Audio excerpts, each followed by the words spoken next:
Welcome back to the course on audio signal processing for music applications. Last week we introduced the discrete Fourier transform, but that's not enough if we really want to understand it deeper and if we really want to understand how it behaves when we deal with sounds. This is what we'll be doing this week. In these theory lectures, we'll be introducing the properties of the discrete Fourier transform. In this first one, we will talk about four properties: linearity, shift, symmetry, and convolution. So let's start. Linearity is a very convenient property of many mathematical operations, in this case of the DFT. It basically means that it's a well-behaved operation. If we start with the linear combination of two signals, x1, x2, then in the spectral domain, in the frequency domain, it also corresponds to the linear combination of the spectrum of the individual signals that we put in. And it's very easy to prove. If we start with the DFT of this sum of these two signals, x1, x2, we can see easily that we can separate this summatory into two sums, one for ax1 and another for bx2. So basically we are computing two DFTs, and since the scalar values do not depend on n, we can put them outside the sum, and therefore we will get the small a multiplied by the DFT of x sub 1 plus b multiplied by the DFT of x sub 2. And we can exemplify this with two real signals.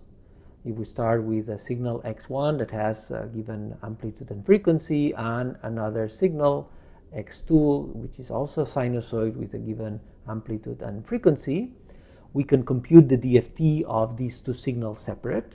So we can see the magnitude spectrum, the absolute value of signal x1, and the magnitude spectrum of the signal x2, and we can sum the two.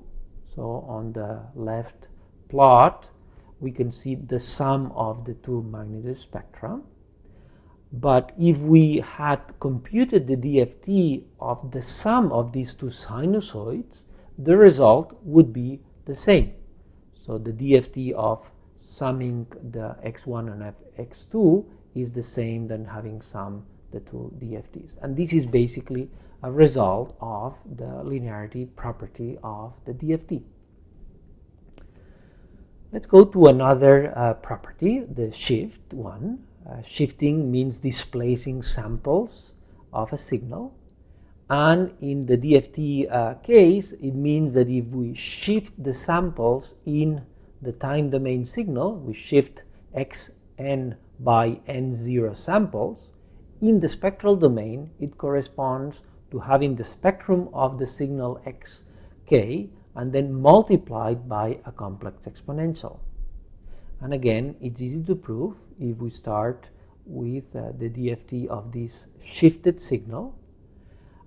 Then we can change variables, and if we change n minus n sub 0 and give it the name m, we will see that then we can split this complex exponential into two complex exponentials, one that is m and the other which is minus n sub 0, and therefore then we can see that we have a DFT of the signal xm, and it becomes a complete DFT of just the signal x. And then we have this complex exponential that has the n sub 0 value that does not depend on m, so it becomes separate, and therefore the result is that we have this complex exponential multiplying the spectrum of the signal x. And we can see an example of that too. So here we see two signals, x1, x2, and one is the shifted version of the other one. x2 has two samples shifting applied to x1, By the way, this is a sawtooth, one period of a sawtooth waveform. And then if we take the DFT of these two signals, we see that their magnitude spectra, the absolute value of the magnitude spectra, is exactly the same. There is no difference. And this is because the complex exponential that multiplies the spectrum does not affect the magnitude spectrum, the magnitude. But the phase spectrum is definitely different. These we have two lines that have different slope, and this is because the multiplication by the complex exponential in the spectrum affects the phase value, but not the magnitude value.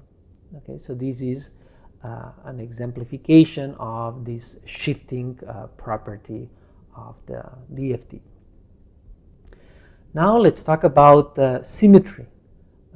In the DFT we have a whole bunch of symmetries, and that's good. They're going to be very useful for many operations that we'll be doing.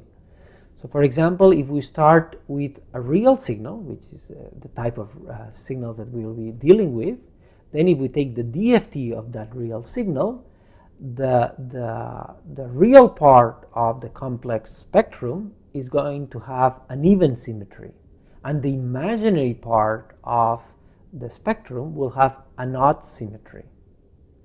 And then if we look at it from the polar representation of the spectrum, we will see that the magnitude spectrum has an even symmetry and the phase spectrum has an odd symmetry.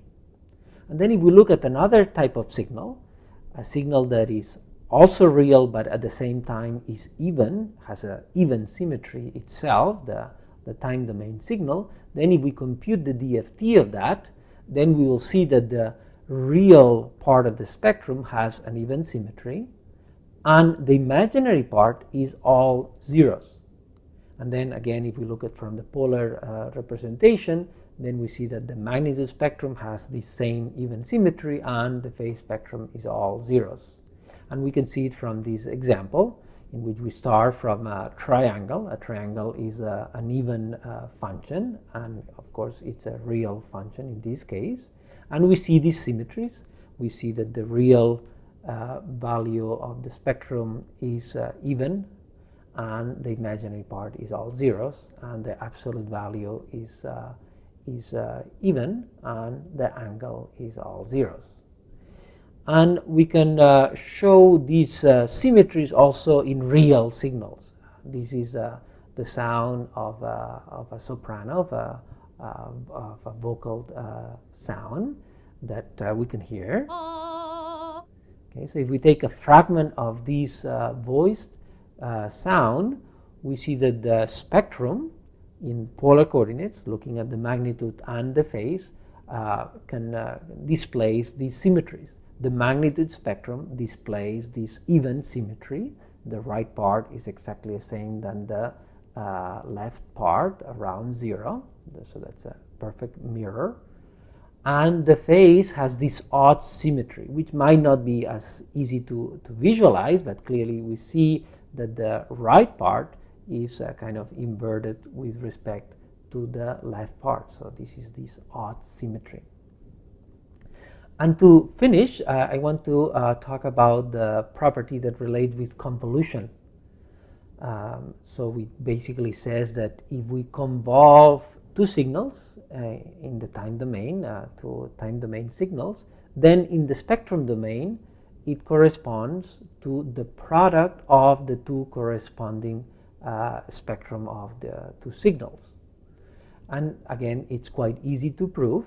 If we start from the DFT of this convolution of these two signals, and then we put the equation for the convolution, then we can separate the variable x sub 1 that just relates with m, and then x2 which has n and m. But this second part is basically the DFT of a shifted signal of x2 being shifted. So as we just explained, the shifted operation in the spectral domain corresponds to the product of a complex exponential by the spectrum of the signal. So here we see x2, the spectrum, and the complex exponential corresponding to that. And then this complex exponential becomes part of the DFT of this x1. Therefore, we have the DFT of x1, and we get this product of the DFT of the x1 signal with the DFT of x2 signal. And like most properties, this is a reversible property. So that means that if we multiply two signals in the time domain, it also corresponds to convolving the two spectrum in the frequency domain. Let's show these two views of this property. So for example, if we multiply two signals, and this is an example of this multiplication and the corresponding convolution in the frequency domain. So here we start with two signals, x1, x2. We have the DFT of these two, only we're showing the magnitude spectrum, and we see clearly the magnitude spectrum of these two signals. These are even and real functions, so we see these even symmetries. And then this spectrum can be convolved. So if we convolve these two spectra, we see this on the right hand. This is the convolution of these two spectra, which results into this shape. But the same shape can be obtained by multiplying the two signals, multiplying x1 by x2, and then taking the DFT. The result is exactly the same. And we can show another example, which is very common in filtering. This is an example of filtering a sound, in this case a sound of the ocean, by an impulse response. First, let's hear the two signals.